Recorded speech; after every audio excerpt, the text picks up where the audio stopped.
ठाकुर जी को पर्ची डाल के पूछेंगे आप चलोगे? जो पर्ची ठाकुर जी के पैरों के पास जाती है समझते हैं यही उत्तर है, खोल के देखते हैं ठाकुर जी कहते हैं नहीं, मतलब नहीं जाना। अभी कुछ दिन पहले मैं साउथ अफ्रीका गया था, वहां मेरा ले जाने का मन नहीं था। मैंने कहा आया कि एक बार पर्ची डाल के पूछ लेता हूं। पर्ची जब डाली ठाकुर जी को, एक आश्चर्य हुआ। मैंने पंडित जी एक थे उनसे बोला, मैंने कहा 2 पर्ची बनाओ, एक में लिखना साउथ अफ्रीका जाना है और दूसरे में लिखना साउथ अफ्रीका नहीं जाना है, 2 पर्ची बनाओ। तो पंडित जी ने पर्ची बनाई, 2 पर्ची बना करके मुझे बोले डाल दो महाराज जी। तो जैसे ही मैंने डाली उठाई तो उसमें लिखा था साउथ अफ्रीका जाना है। मैंने कहा ठाकुर जी तो आज्ञा कर रहे हैं जाना है। तो मैंने कहा दूसरी पर्ची भी ऐसे ही, बस दूसरी पर्ची उठाई, उसको खोल के देखा, दोनों पर्चियों में यही लिखा था साउथ अफ्रीका जाना है, नहीं लिखा ही नहीं था इसमें। मैंने पंडित जी से कहा, मैंने कि सुनो, आपने दोनों पर्चियों में लिखा है साउथ अफ्रीका जाना है, दूसरी में भी लिखा साउथ अफ्रीका जाना है। वो बोले महाराज जी इतने सालों में पहली बार मैं नहीं लिखना भूल गया हूं कि मैंने नहीं लिखा था, वो इसमें है ही नहीं, मुझे समझ नहीं आ रहा है। मतलब नहीं शब्द था ही नहीं उसमें। अब मैं बड़ी आश्चर्य में पड़ गया, अब क्या करूं, ये तो दोनों पर्चियों में एक ही बात लिखी थी। तो मैंने कहा एक पर्ची और बनाओ।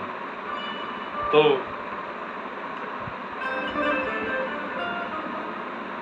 हमारे एक सखा बोले कि ठाकुर जी की जाने की इच्छा है इसीलिए दोनों पर्चियों में जाना है लिखा आया है, आप दोबारा क्यों पूछ रहे हो?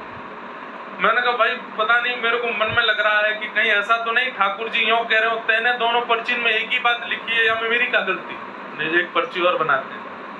तो एक में स्पष्ट लिखा है साउथ अफ्रीका जाना है, साउथ अफ्रीका नहीं जाना। अब मैं पर्ची डालने में घबरा रहा था क्योंकि ठाकुर जी का एक स्वभाव है, एक बार बोलते हैं ठाकुर जी,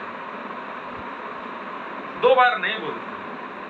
अगर आप दूसरी बार पूछने जाओगे तो ठाकुर जी जबरदस्ती वो बोलेंगे जो आप सुनना नहीं चाहते, इसलिए एक ही आज्ञा माननी है। तो मैंने पहले लाल जी के चरणों में प्रणाम किया, खूब कान पकड़े, मैंने कहा देखो आप गुस्सा मत होना और गुस्सा होकर के वो मत बोलना जो मैं नहीं सुनना चाहता। मैंने कहा मेरी भूल से दोनों पर्चियों में जाना है लिखा गया है, एक लास्ट बार बता दो जाना है कि नहीं जाना।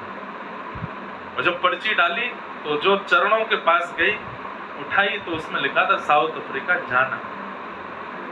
अब चाहे उसमें 12 घंटे की फ्लाइट हो, 4 घंटे का कहीं लेओवर हो, कोई खाने को नहीं मिले, पीने की व्यवस्था नहीं, लेकिन ठाकुर जी को जाना है तो जाना है। वो गए और जहां नहीं जाना वहीं नहीं जाना। इसका मतलब क्या है? वो चैतन्य, उनके प्रति चैतन्य भाव।